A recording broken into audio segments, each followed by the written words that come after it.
Okay, everyone. We're losing money fast. Today we have a pitch for some sort of aircraft. Should have just called Stewie. To learn more about it, we're all going to watch this marketing video made by the students.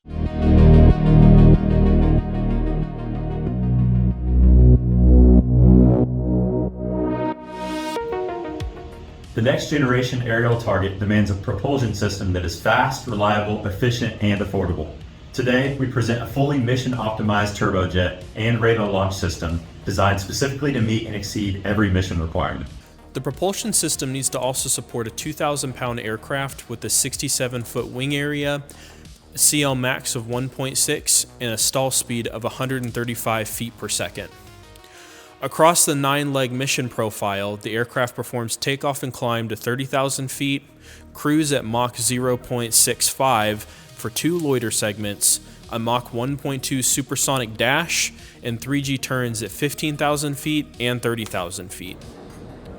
The propulsion system must also support a radar launch from a 25-foot rail at a 15-degree angle, meet a 400-foot takeoff roll, and operate within an aerodynamic framework defined by the zero-lift drag coefficient of 0.02 and a CL max of 1.6. Our turbojet single-motor radar package was designed specifically to exceed these requirements with margin while maintaining a low cost and a high reliability. Now watch this drive.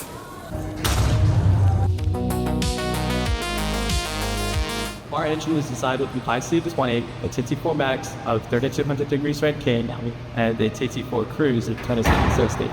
This was done within a level of technology forward, giving us high performance without complex manufacturing.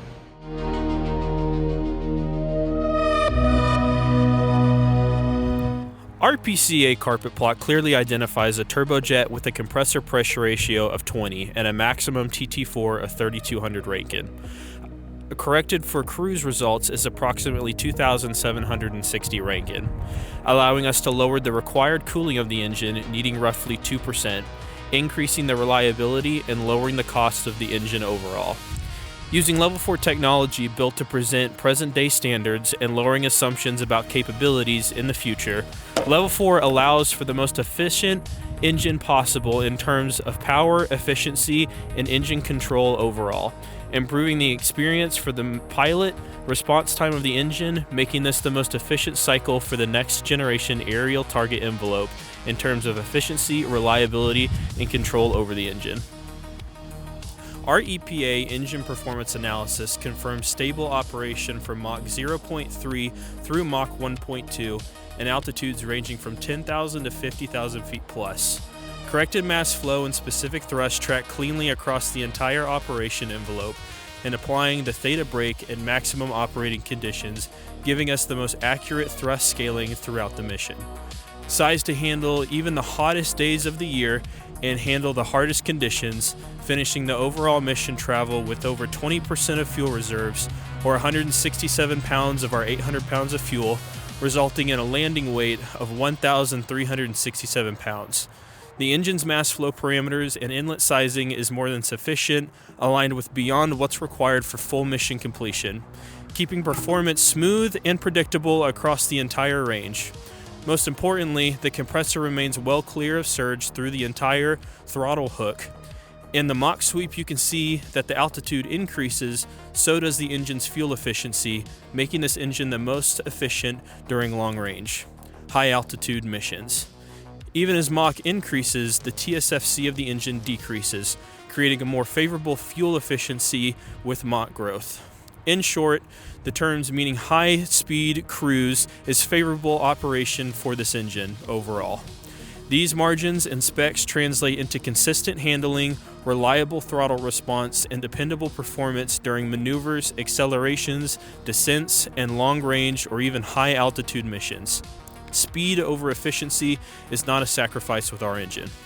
Our propulsion system was designed with one simple idea in mind: give the next generational aerial target the performance it needs without the complexity it doesn't. The simplicity of our engine pays off. With fewer moving parts and easier manufacturing systems, our engine is easy to inspect and can be made with readily available parts, making it cost-effective. Our design constraints were set with cost and maintainability in mind. By selecting compressor ratio and temperature values that align with industry standards, we were able to avoid advanced cooling methods and exotic materials.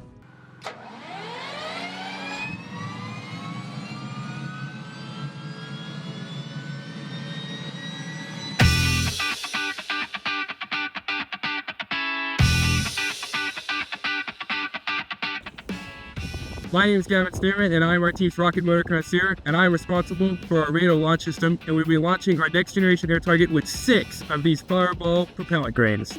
For INGAT, we've opted for a radar launch system. Our launch system has been designed in-house for the drone itself and utilizes a 7-inch grain core in a 7.5-inch case. Our grain geometry is 6 grains with step cores stepping from 3.1 inches up to 2.4 inches in the forward grain. This allows for a high thrust and initial takeoff, but a longer bind to ensure we reach greater than our stall velocity after we leave the rail. Our propellant composition is the OSU in-house Fireball propellant, which is a highly catalytic motor-based propellant with very high average thrust out of the motor.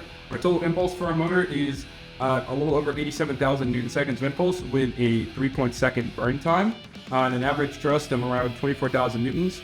That's set up so that our peak thrust is within the first, about a second of the flight with an average thrust there of about 40,000 Newtons to really get us off the rail with a lot of velocity and ensure the aircraft is stable. These are using just a single motor on the INGAT to ensure that stability consideration stuff are a lot easier and motor ignition doesn't have to deal with the possibility of only having one motor in flight. It also makes the mounting system simpler. As you can see, it just uses a simple bracket system that actually uses just the weight of the rocket to hold it into the bracket, and it will simply fall away on its own after burnout just due to the drag force. There's no physical clamps or anything, which provides very high reliability in terms of launch systems. It also is situated just slightly behind the center of gravity to provide adequate stability considerations and stuff, and allows the thrust to be centered directly through the aircraft.